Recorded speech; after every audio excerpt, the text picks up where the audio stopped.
पूर्णमद पूर्णमिदं पूर्णात् पूर्णमुदच्यते पूर्णस्य पूर्णमादाय पूर्णमेवावशिष्यते।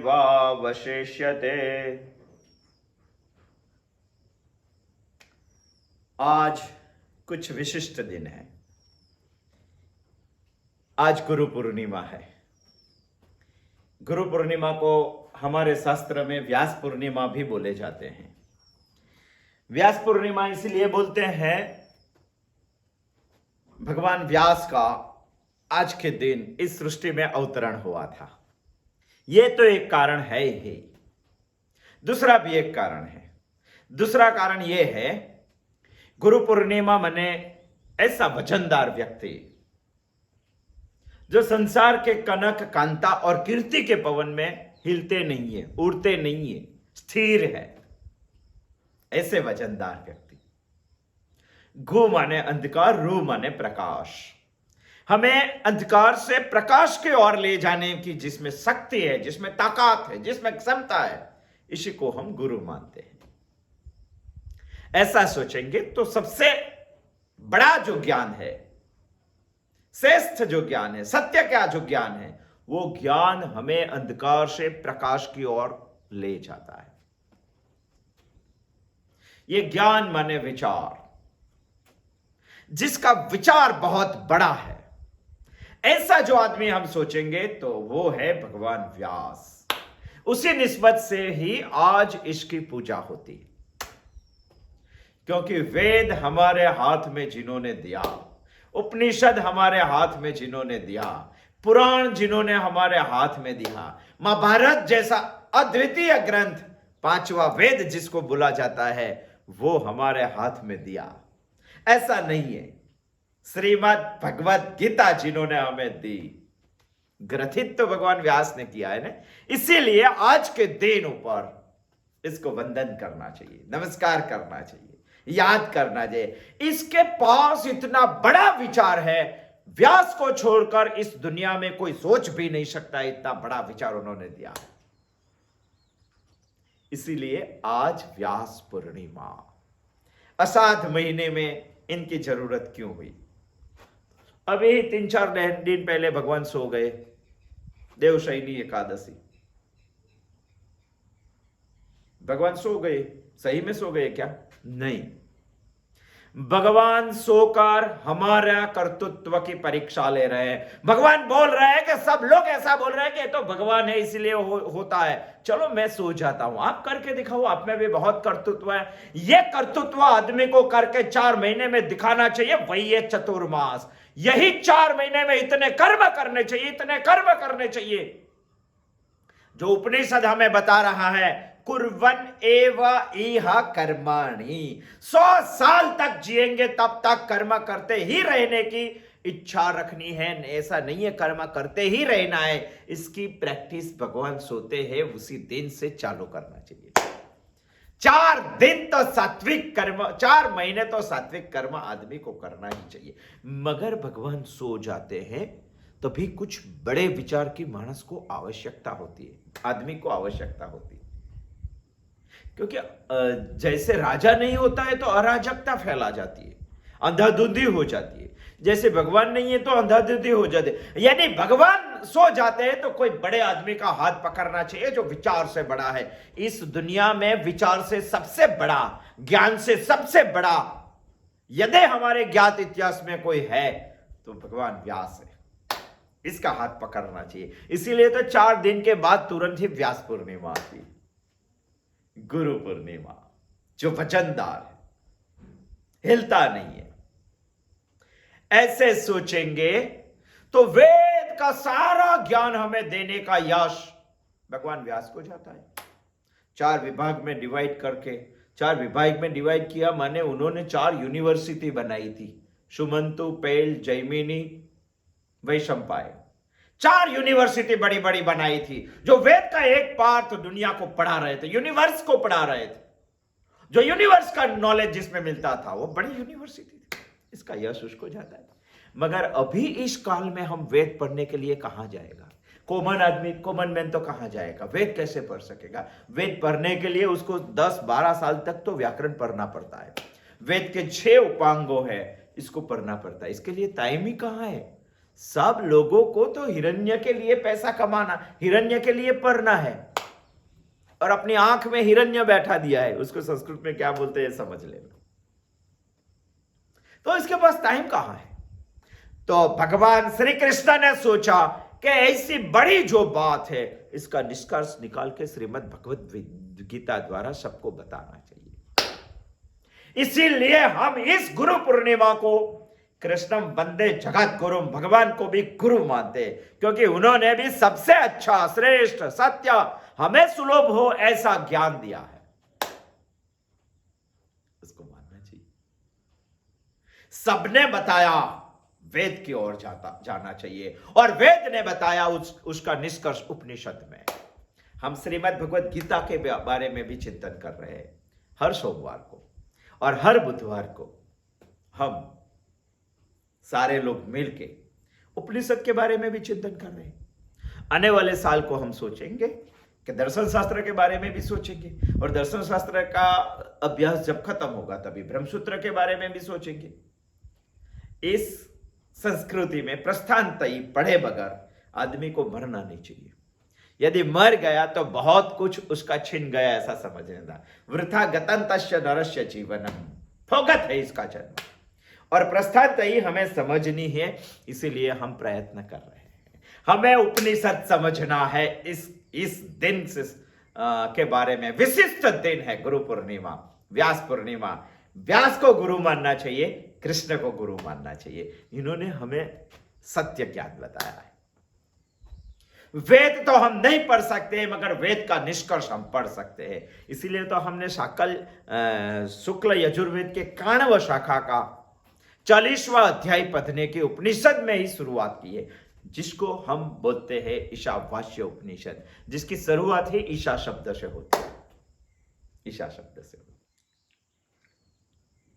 ईशावास्यमिदं सर्वं यत्किंच जगत्यां जगत् तेन त्यक्तेन भुञ्जीथा मा गृधः कश्यश्विद्धनम्।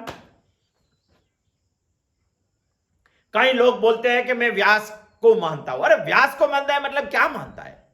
वेद व्यास को मानना मतलब इसके विचार को मानना, इसके विचार को समझना, इसके विचार का चिंतन करना, और उसका विषय है उपनिषद, उसका विषय है वेद, इसका विषय है पुराण। हम पढ़ेंगे जब भी टाइम मिलेगा तभी।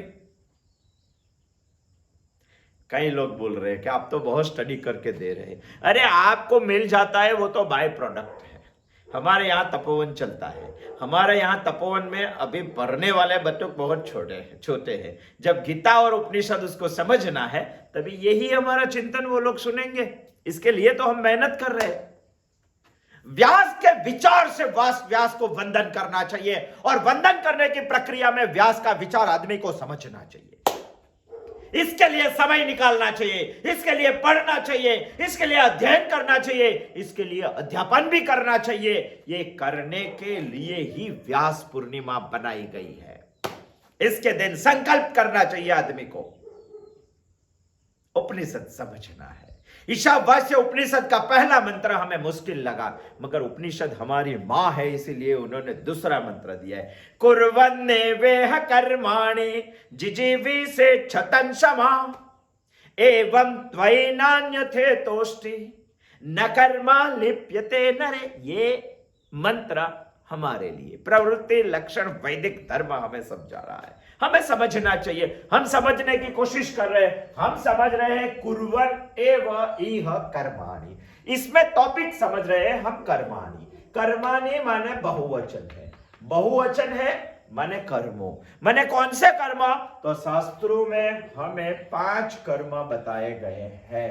5 कर्म में एक है नित्य कर्म, दूसरा है नैमित्तिक कर्म, तीसरा है नैमित्तिक कर्म, तीसरा है काम्य कर्म, चौथा है प्रायश्चित कर्म, और 5वां है निष्काम कर्म।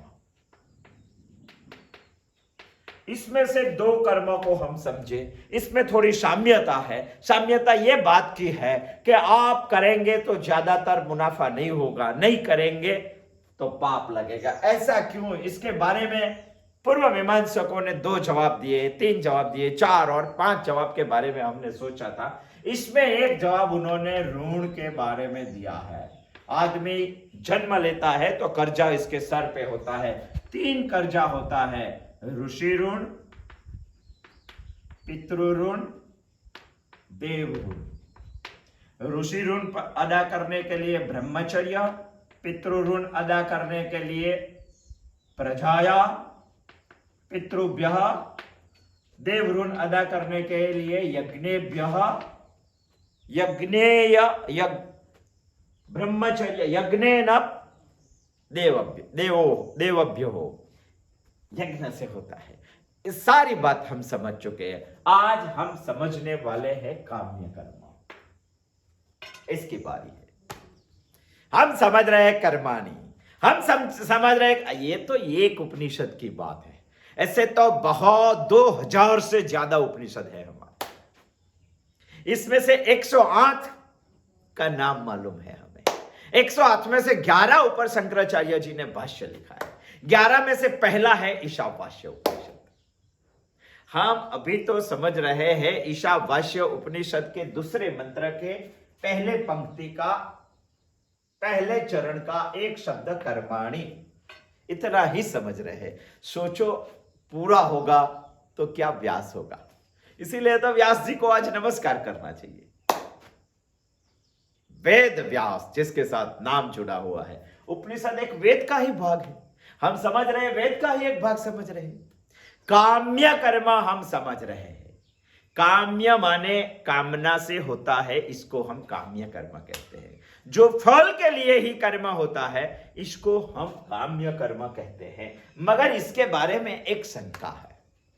श्रीमद् भगवद गीता में काम्य कर्म की बहुत सारी निंदा की गई है। भगवान ने दूसरे अध्याय में 49वें श्लोक में 49 दूसरे अध्याय के 49वें श्लोक में बताया है, दूरेण ही यवरम कर्म बुद्धिर योगात् धनंजय। हे धनंजय, निष्काम कर्म यही सबसे अच्छा है, काम्य कर्म वो तो अधम है। दूरेण ही यवरम कर्म बुद्धिर योगात् धनंजय, बुद्धि से समझना चाहिए। भगवान ने तो इसकी बहुत सारी निंदा की है काम्य कर्म की। यही है सब। तो निंदा क्यों की? भगवान ने निष्काम कर्म की स्तुति करनी थी। जब ये निष्काम कर्म की स्तुति करनी है तो इसका ही एक अर्थ होता है, उसका विरोधी होता है काम्य कर्म। इसकी निंदा करनी ही पड़ती है। श्रीमद् भगवद गीता में बताया है। हमें ये प्रश्न खड़ा होता है कि भगवान कृष्ण ने इसकी निंदा की है तो उपनिषद ने हमें कर्माणि में इसका समावेश क्यों किया है? यदि श्रीमद् भगवद गीता जिसकी निंदा करती है तो उपनिषद में शास्त्र हमें ऐसा क्यों बता रहे हैं कि काम्य कर्म भी आदमी को करना चाहिए, मोक्ष तक पहुंच जाएगा। मोक्षार्थी को काम्य करने की प्रेरणा उपनिषद क्यों देता है? वो एक प्रश्न होता है। कुर्वन्ने वेह कर्माणि जिजीवी से छतन क्षमा, इसको समझेंगे तभी हमें यह समझ में आ जाएगा। नहीं तो विरोधाभास है। कहीं बोलेंगे कि नित्य कर्म बराबर है, नैमित्तिक कर्म भी अच्छा है कि करना चाहिए, मगर काम्य कर्म हमें क्यों करना चाहिए? फल के लिए ही जिसकी कर्म के लिए प्रवृत्त होते हैं, काम्य ही कामना ही जिस कर्म की जन्मदाता होती है, वो काम्य कर्म हमें क्यों करना चाहिए? 3-4 कारण हैं, इसके बारे में हमें समझ लेना चाहिए। काम्य कर्म के बारे में क्यों करना चाहिए? गीता ने तो ना बताई, उपनिषद हमें क्यों बता रहा है? शास्त्रों ने हमें 5 कर्मों के में काम्य कर्म का समावेश क्यों किया है? और शास्त्र हमें कर्माणि यानी कर्मों करने के लिए उसमें काम्य कर्म का समावेश उपनिषद भी क्यों करता है? इसका एक कारण है शतम शताहा। उपनिषद हमें बता रहे हैं कि 100 साल तक जीना है और 100 साल तक आदमी का ज्यादा से ज्यादा आयुष्य 100 साल तक का गिना जाता है। उसके ज्यादा भी जीते हैं तो उपनिषद इसको ना बोलते नहीं है, मगर इसका कहने का मतलब यही है कि इंसान को मरते दम तक कर्मों करने की इच्छा रखनी चाहिए, करते करते ही जीने की इच्छा रखनी चाहिए। कर्म नहीं करना है और जीना है, ऐसा इंसान को जन्म ही नहीं लेना है, ऐसा उपनिषद ने बताया है। यदि 100 साल तक कर्म करते रहने हैं तो कितने कैसे कर्म करेंगे?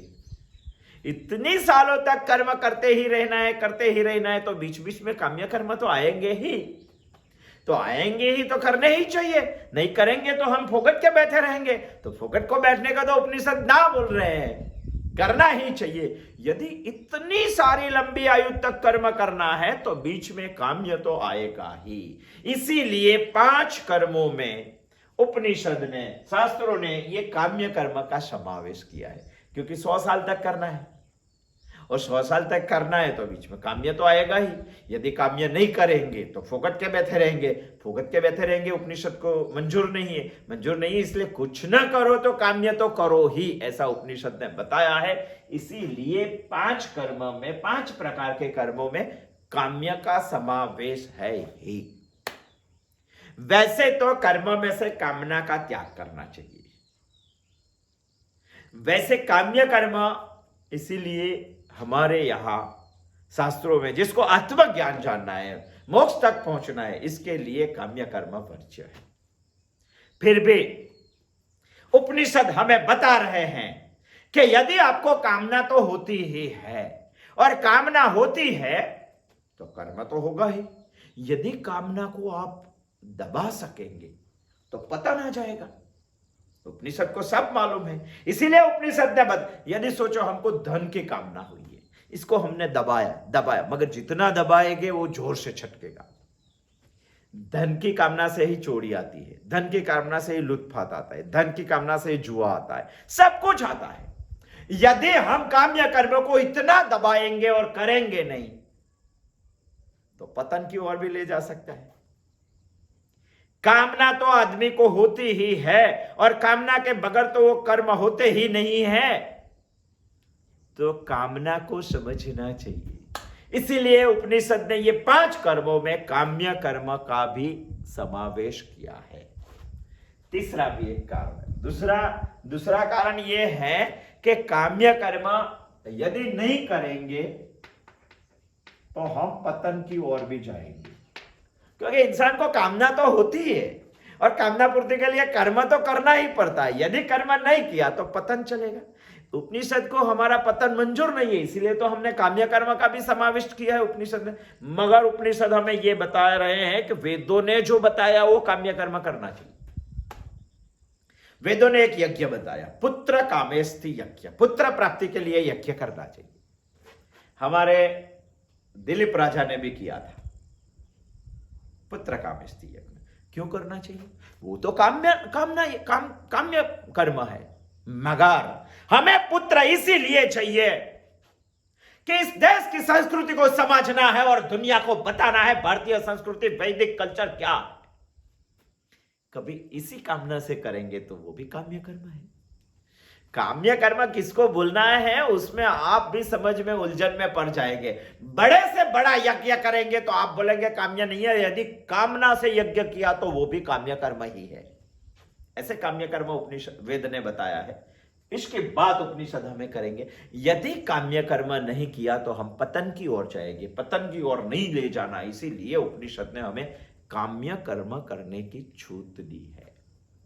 तीसरा भी एक कारण है, तीसरा एक कारण है ईशावास्य उपनिषद का दूसरा मंत्र, जिसको आत्मज्ञान समझ में नहीं आता है उसके लिए।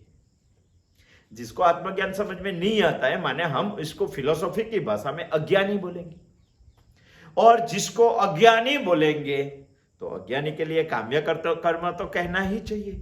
इसीलिए उपनिषद ने दूसरे मंत्र में काम्य कर्म की बात की है, क्योंकि अज्ञानी के लिए काम्य कर्म का समाविष्ट होना ही चाहिए। इसीलिए उपनिषद ने हमें काम्य कर्म करने की आज्ञा दी है। चौथा भी एक कारण है।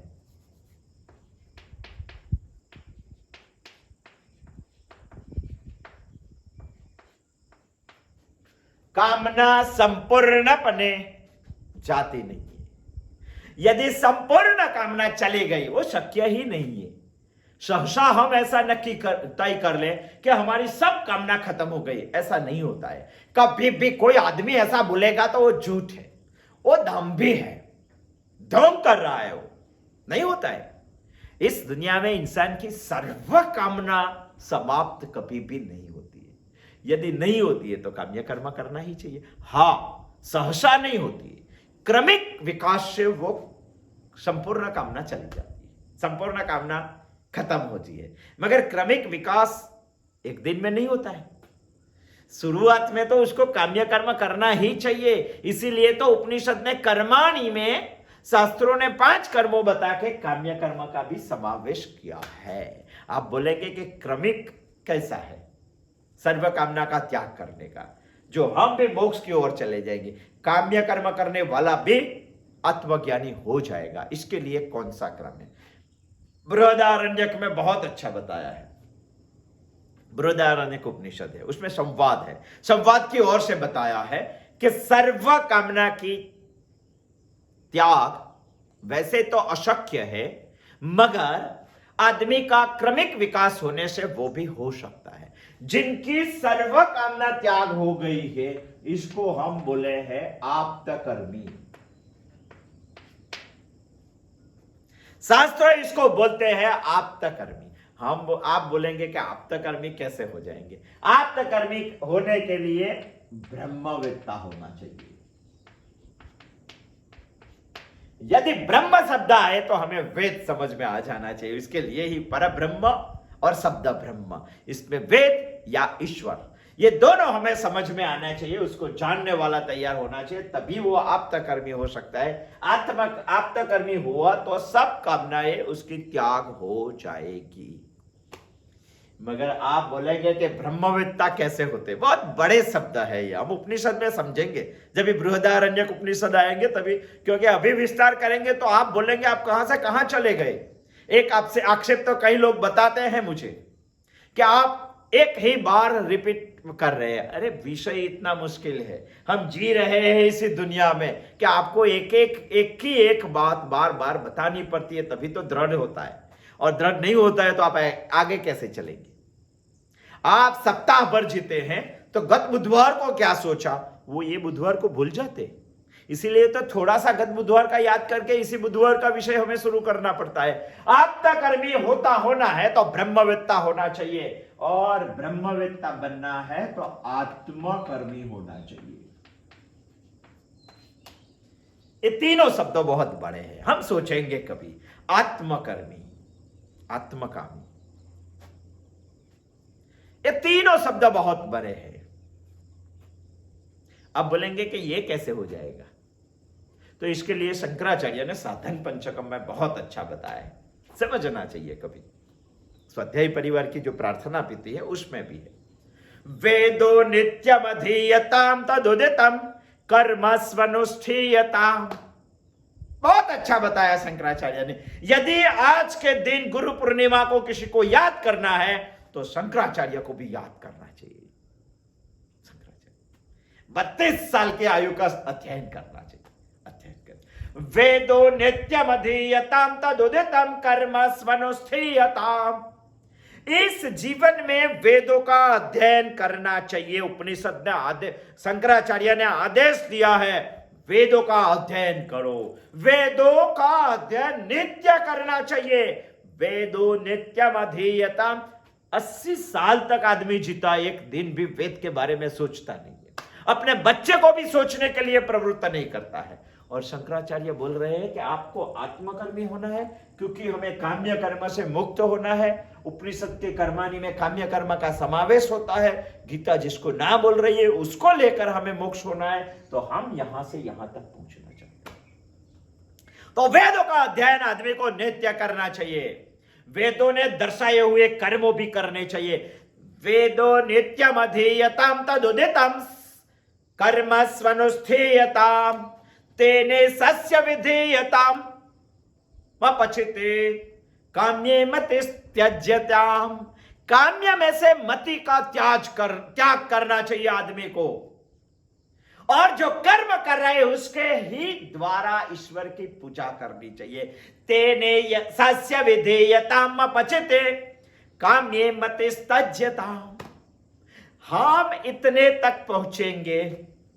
कभी साधन पंचकम के 5 श्लोक के बारे में भी सोचना चाहिए। कितना सोचेंगे हम, कितना सोचेंगे, बहुत सारा सोचने जैसी चीज है। इस आयु हमें कम पड़ेगी, इतना सोचना है। पापो ग परिधूयताम भव सुखे। इस संसार में सुख जो आप मान रहे हैं वो सभी सुख में दोष है, वो जानना चाहिए। दोषोनुसंधेयताम। इस संसार के सर्व सुख में दोष युक्त है, वो दोष आपको समझ में आ जाएंगे कभी जब भी आप काम्य कर्म में से मति का त्याग कर देंगे। तभी आत्मेच्छा व्यवसीयताम निजगृहात् तूर्णम विनिर्गम्यता। बहुत अच्छी बात बताई है। आत्म जिज्ञासा प्राप्त करने के लिए प्रयत्न करना चाहिए आदमी को। बहुत अच्छे। यदि ये श्लोक समझ में आ गए तो हम आत्मकामी बन सकते हैं, हम ब्रह्मविद्ता बन सकते हैं, हम आप्तकामी बन सकते हैं। हमारी सर्व कामना त्याग हो जाएगी। इसी को ही हम काम्य कर्म बोलते हैं।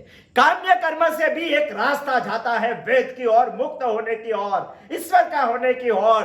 काम्य कर्म से भी एक रास्ता जाता है, नित्य कर्म से भी एक रास्ता है, काम्य कर्म से भी एक रास्ता है, नैमित्तिक कर्म से भी एक रास्ता है। वही रास्ता हम यदि समझकर अपनाएंगे तो हम इसी जन्म में ईशावास्यमेदं सर्वम यत्किंच जगत्यां जगत कर ही पाएंगे। कोई शंका नहीं, कोई शंका। इसीलिए कर्माणि शब्दों में बहुत सारे कर्म है, बहुत सारे कर्म में एक काम्य कर्म भी है। उपनिषद हमें दूसरा भी एक कर्म बताता है, वो है प्रायश्चित कर्म। प्रायश्चित माने पाप का नाश करना। यदि पाप ही नहीं हुए तो पाप का नाश करने का कर्म शास्त्रों हमें क्यों बता रहे हैं? प्रायश्चित का मतलब होता है जो पाप किया है उसका नाश करने के लिए जो कर्म किए जाते हैं इसको प्रायश्चित कर्म कहते हैं। मगर हमें प्रश्न ये खड़ा होता है कि हम कहां पाप करते हैं? हम तो बहुत सात्विक हैं, हम तो गृहस्थी है, हम तो कभी भी उलट सुलट काम नहीं करते, तो हमसे कैसे पाप हो गए? शास्त्रों हमें बता रहे हैं, मनुस्मृति में मनु महाराज भी हमें बता रहे हैं, जो मनुष्य के जीवन के सर्व साइकोलॉजिस्ट, सब मालूम है उसको, वो हमें बता रहे हैं कि यदि इंसान गृहस्थी होते हैं तो गृहस्थी से 5 पाप हर रोज होते हैं। 5 प्रकार के पाप, और हर रोज होने वाले पाप के बारे में हमें सोचना चाहिए। पंचसुना गृहस्थस्य चुल्ली पेशस्यु पुष्करा। चुल्ली पेस्यु पस्करा, इसके बारे में हमें सोचना चाहिए। कंदनी चोद कुंभश्च बध्यते यास्तु बाह्यनम। ये 5 कर्म, 5 पाप है, हर रोज होता है। चुल्ली यानी चूल्हा, चूल्हा हम अग्नि प्रगटाते के नहीं। जो गृहस्थी होता है उसमें घर में चूल्हा तो होता ही, रसोई तो बनती है। जब भी रसोई बनती है तेरी बहुत सारे जीव जंतु मर जाते हैं, इसका पाप हमें लगता है। चक्की भी होती है अनाज पीसने के लिए, चक्की में से बहुत हमें ना दिखाई देने वाले जंतु हम मार डालते हैं, वो हर रोज पाप। क्योंकि गृहस्थी को चूल्हा चाहिए, गृहस्थी को चक्की चाहिए, गृहस्थी को झाड़ू भी चाहिए। झाड़ू से भी पाप होता है। अब हर रोज लगाते हैं, दिन में 2 दफे लगाते हैं, दिन में 3 दफे। अभी तो झाड़ू से पोछा तक आ गए हम, इसमें भी पाप लगता है। गृहस्थी को ये 5 कर्म तो करने ही है। ये 5 कर्म में से पाप तो हर रोज लगता है। मुसल यानी खंडनी अभी नहीं करते, पहले तो हमारे घर घर पे खंडनी भी थी, चक्की भी थी। झाड़ू और चूल्हा तो अभी भी है, चक्की भी अभी है। खंडनी यानी चावल को खांदते हैं कि नहीं, वो खंडनी भी हमारे यहां होती है, जिसको संस्कृत में बोलते हैं मुसल। इससे भी पाप होता है। और पानी हम उपयोग करते हैं कि नहीं हर रोज, और पानी में भी बहुत सारे जंतु होते हैं। पानी से रसोई बनाते हैं, पानी से नहाते हैं, पानी से पीते हैं, वो सब में पाप होता है। 5 प्रकार के कर्म गृहस्थी को करना ही पड़ता है, ये 5 प्रकार के कर्मों में पाप होते ही है। यदि आप सोचो ये 5 प्रकार के कर्म आप हर रोज करते हैं कि महीने में एक दफे करते हैं या साल में एक बार करते हैं? हर रोज करते हैं तो हर रोज पाप लगते हैं। हर रोज पाप लगते हैं तो हर रोज सोचना चाहिए इसके बारे में। इसीलिए शास्त्रों ने हमें बताया कि आदमी को नित्य प्रायश्चित कर्म भी करना चाहिए, क्योंकि ये 5 पाप इसको हर रोज लगते हैं। हर रोज सोचना चाहिए, इसका प्रायश्चित हमें हर रोज करना ही पड़ेगा, नहीं तो आप बहुत बड़े पापी हो। एक सिंपल एग्जांपल लेंगे। चलो, हम एक दिन कपड़े नहीं धोए, निकाल दिए, सोचते हैं कि आज नहीं धोना है, कल धो देंगे। कल दूसरे कपड़े आ गए, 2 टाइप के कपड़े हो गए, दो जोड़ कपड़े हो गए। हमने सोचा कि आज ठंड बहुत है, विंटर है, हमें कपड़े नहीं धोना, हमें खुद को धोना है, तो हम सोचते हैं कि अभी नहीं धोना है, परसों धो देंगे। परसों तीसरी जोड़ आ गई, बहुत सारे कपड़े बढ़ गए। परसों जब धोने गए तो साबुन खत्म हो गया, उसको भिगाने का भूल गए। हमारे यहाँ वॉशिंग मशीन भी है, हम सोच रहे हैं कि चौथे दिन धोएंगे। वॉशिंग मशीन भी झेल नहीं पाएगा, इतने सारे कपड़े इकट्ठे हो जाएंगे। इतने सारे कपड़े इकट्ठे हो जाएंगे, बाद में हमें आलस आ जाएगा। आलस आ जाएगा, बाद में हमारा सामर्थ्य चला जाएगा 5वें दिन तो कपड़े धोने के लिए। 6वें दिन हम तय ही कर लेंगे कि अभी हमसे नहीं होगा। एक दिन का कपड़ा यदि हर रोज धो दिया होता तो ये बात आती है क्या? एक दिन का पाप यदि हर रोज धो दिया तो ये बात आती है क्या? यदि नहीं धोया तो साल भर के, आयु भर के पाप हमारे कितने बड़े हो जाएंगे, कितने बढ़ जाएंगे? ये बढ़ जाएंगे। इसीलिए हमें प्रायश्चित कर्म हर रोज करना पड़ता है।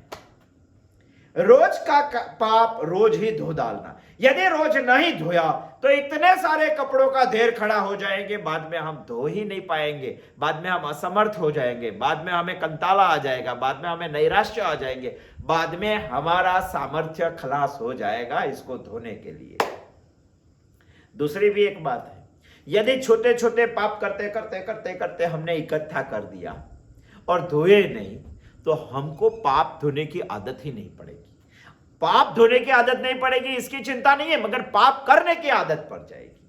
हम छोटे छोटे पाप से एक दिन बहुत बड़े पाप भी कर बैठेंगे। इसीलिए शास्त्रों ने बताया प्रायश्चित कर्म रोज करना चाहिए। यदि हम प्रायश्चित कर्म नहीं करें, यदि करते रहें, तो हमें पाप मुक्ति की सभानता आ जाएगी। इसलिए पाप प्रायश्चित कर्म करने चाहिए। यदि प्रायश्चित कर्म किया तो मन की शुद्धि होती है, सत्कर्म के प्रति सामर्थ्य बढ़ता है, ईश्वर का स्मरण होता है और अंतिमतः ईश्वर का साक्षात्कार हो। इसीलिए हमें प्रायश्चित कर्म करने ही चाहिए। 5 प्रकार के पाप हमारे गृहस्थी को हर रोज लगते हैं। इसी गृहस्थी को मुक्त होने के लिए शास्त्रों ने हमें पंच प्रायश्चित कर्म बताए हैं। कई लोग बोलते हैं कि नहीं, हम तो रसोई भी नहीं बनाते हैं। कई लोग बोलते हैं हम तो कपड़े भी नहीं धोते। कई लोग बोलते हैं हम तो पानी भी नहीं भरते। हम ये 5 कर्म नहीं करते। ऐसा नहीं है, आप नहीं करते हैं तो आपको ऐसा। कई बोलते हैं कि हमारे यहाँ तो रसोईया है, गाती है, वो सब करता है, हमें क्यों कपड़ा धोता है, वासन मांज बर्तन साफ करते हैं, खाना बनाते हैं, हमें तो कुछ करना ही नहीं है, तो हमें कैसे पाप लगेगा? शास्त्रों ने बताया है कर्ता, कारयिता, अनुमोदिता, तीनों को पाप लगता है।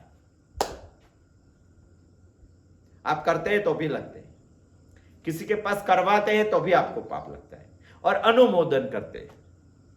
जैसे कि हम तंबाकू खाते हैं तो पहला पाप तंबाकू बोने वाले को, उगाने वाले को, तंबाकू की खेती करते हैं उसको लगना चाहिए।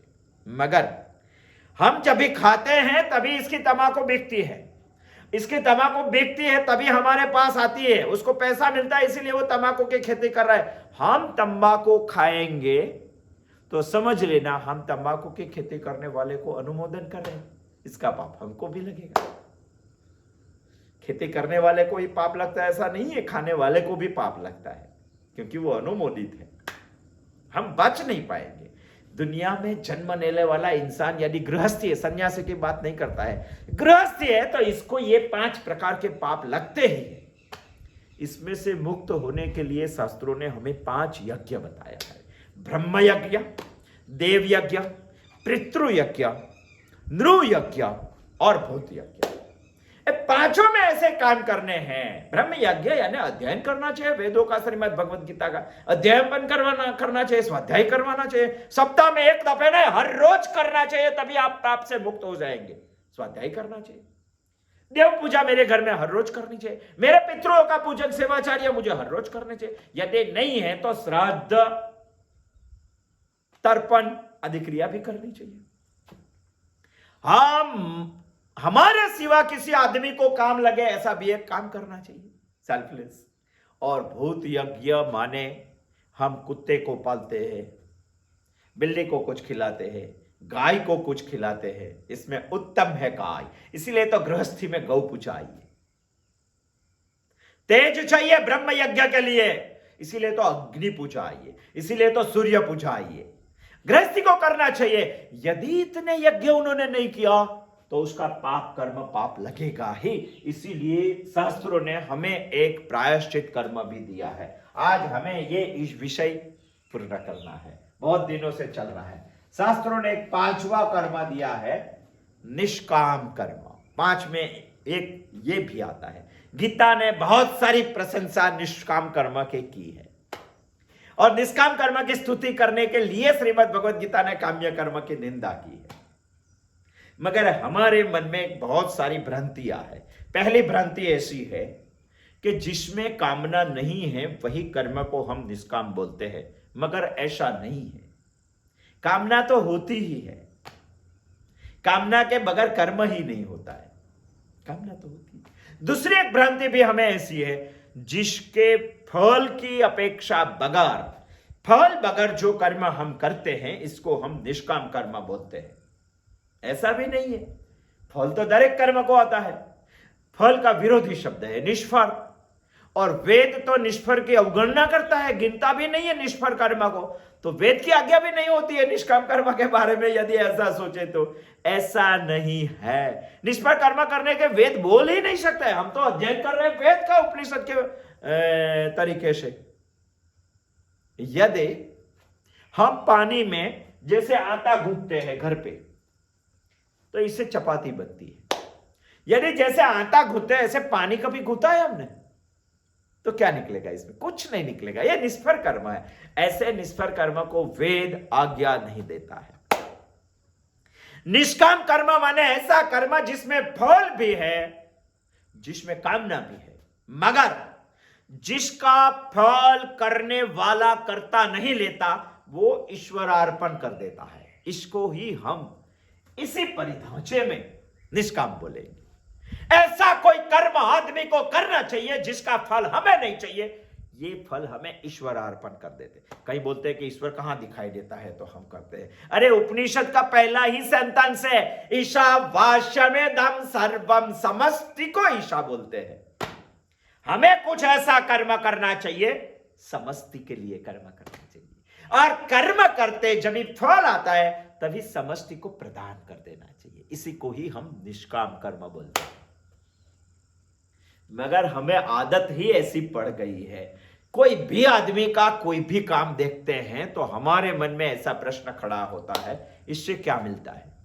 यदि किसी ने तपोवन बना दिया तो पूछते हैं फी कितनी है, साल भर में आमदनी कितनी है, आपको क्या पैसा मिलता है, आप क्यों कर रहे हैं? अरे ऐसा एक कर्म करना चाहिए, क्या कर्म करना चाहिए दिल लगाकर, और फल ईश्वर को दे देना चाहिए, समष्टि को दे देना चाहिए। एक एग्जांपल देता हूं आपको। रोड के बगल में थोड़ी जगह थी। गांव के एक वडेल ने ऐसा तय किया कि जो जगह है उसमें मुझे वृक्ष पेड़ पौधे बोने हैं। उसमें आम्र का पेड़ पौधे बोए उन्होंने, बड़े हो गए, बहुत 10-15 साल तक उन्होंने वहां कर्म किए। आम्र के पेड़ को बड़े बड़े फल आ गए। तो गांव में जाके वो वडेल ने ऐसा जाहिरात कर दिया, ऐसा प्रचार किया कि ये जो बागवानी है आम्र पेड़ की, वो मैंने खड़ी की है, उसको फल आ गए, मेरा उसके ऊपर कोई अधिकार नहीं है।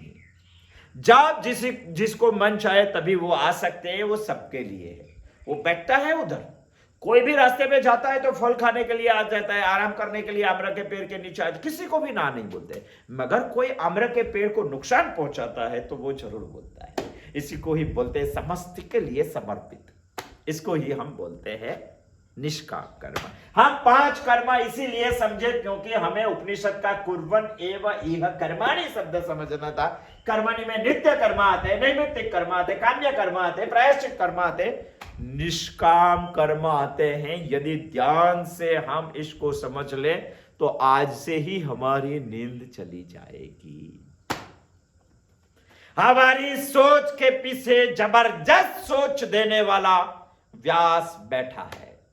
हमको कृति और सोच के दोनों का सम्मिलन करके आगे बढ़ाने वाला कृष्णम वंदे जगत गुरु बैठा है।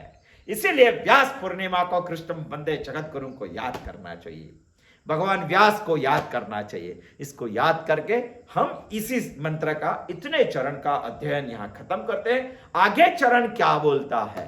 कुर्वन्ने वेह कर्माणि जिजीविषे क्षतं समा एवं तैनान्यथे तोष्टि न कर्मा लिप्यते नरा। आने वाले बुधवार को आएंगे, इसके बारे में सोचेंगे। अस्तु, नमस्कार।